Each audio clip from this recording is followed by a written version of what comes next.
L-ewwel qari. Qari mill-Ktieb tal-Atti tal-Apostli. F'dak iż-żmien niżlu xi wħud mill-logħdija u bdew jgħallmu lill-aħwa jekk ma toqgħodux għaċ-ċirkonċiżjoni skont id-drawwa li ġejja minn Mosè, ma tistgħux issalvaw. Pawlu u Barnaba għamu kontra tagħhom u ħadwha magħhom bi sħiħ. Għalhekk qatawha li Pawlu u Barnaba u xi wħud oħra minnhom jitilgħu Ġerusalemm ikellmu lill-Apostli u l-Presbiteri fuq din il-kwestjoni.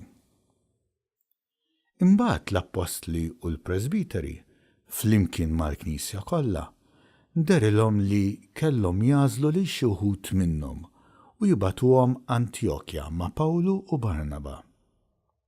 Dawn kienu Ġuda, jgħidulu Barsaba, u Sila, li kienu minn ta' quddiem fost l-aħwa. U bagħtu magħhom din littra. L-Apostli u l-Presbiteri ħudkom lill-aħwa ta' Antjokja, ta' Sirja u ta' Ċiliċja li ġew mill-ġnus. Sliem għalikom. Aħna smajna li xi wħud min-nies tagħna mingħajr ebda ordni tagħna ġew ħawdukom u qalbulkom moħħkom bi kliemhom. Għalhekk aħna qbilna lkoll bejnietna u derinna li kellna nażlu lil xi wħud u nibagħtuhom għandkom flimkien mal-eżiż tagħna Barnaba u Pawlu, nies li ddedikaw ħajjithom għall-isem ta' Sidna Ġesu Kristu. Għalhekk batnilkom lil Ġuda u l-Sila biex jgħidulkom bi kliemhom l-istess ħaġa. Għax lill-Ispirtu Santu u lilna derinna li aħna ma għandna nabbukom b'ebda pis ieħor aktar minn dak li hu meħtieġ, jiġifieri li titbedu mill-ikel is-sagrifikat lill-idoli, mid-demm, mill-laħam tal-annimali fgati u miż-żwieġ ħażin. Tagħmlu tajjeb jekk tħarsu rieħkom minn dawn. Saħħa. Il-kelma tal-mulej.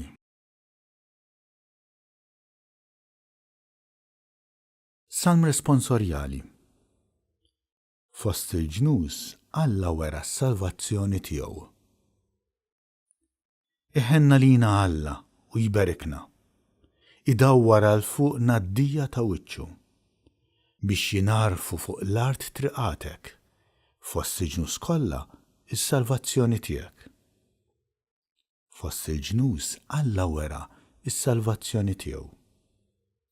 Jitennew il-ġnus u jannu bil-ferħ għax trieġi l-popli bis-sewwa u l-ġnus fuq l-art inti tmexxihom. Fost il-ġnus Alla wera is-salvazzjoni tiegħu. Ifaħruk il-popli o Alla, ifaħruk il-popli kollha. Iberikna Alla u tibża minnu l-art kollha minn tarf għal ieħor. Fost il-ġnus Alla wera is-salvazzjoni tiegħu.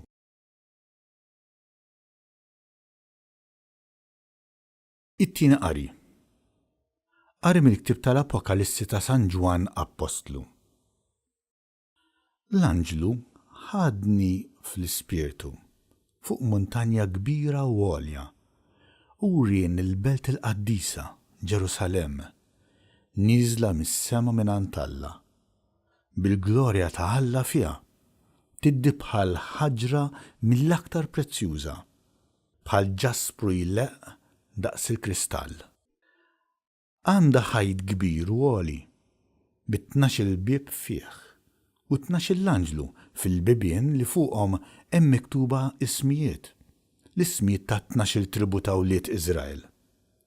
Tlieta minn dawn il-bibien jagħtu għan-naħa tal-lvant, tlieta għan-naħa tat-tramuntana, tlieta għan-naħa ta' nofsinhar u tlieta għan-naħa tal-punent. U l-ħajt tal-belt għandu 12 pedament li fuqhom hemm it-12 l-isem ta' 12 l-apostlu tal-ħaruf.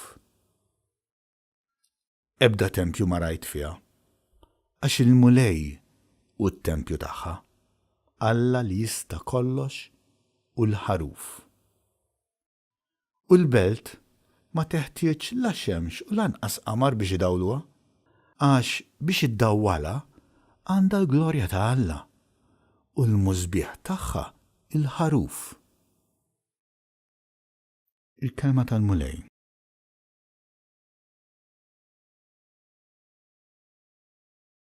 Qari mill-Evanġelju skont San Ġwan.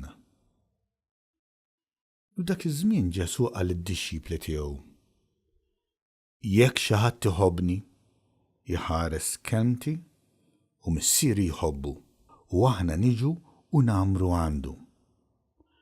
Min ma jħobbnix ma jħares kliemi, u l-kelma li qegħdin tisimgħu mhijiex tiegħi imma tal-missier li batni.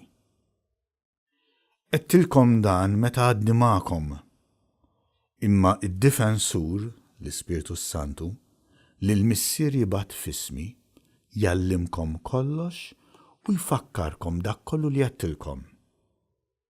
Jiena inħallilkom is-sliem, natikom is-sliem tiegħi. Ma natijulkomx kif tagħtih id-dinja. Tħallux qalbkom titħawwat u anqas titbeżza. Smajtu x'għedtilkom jiena sejjer u nerġa' niġi għandkom.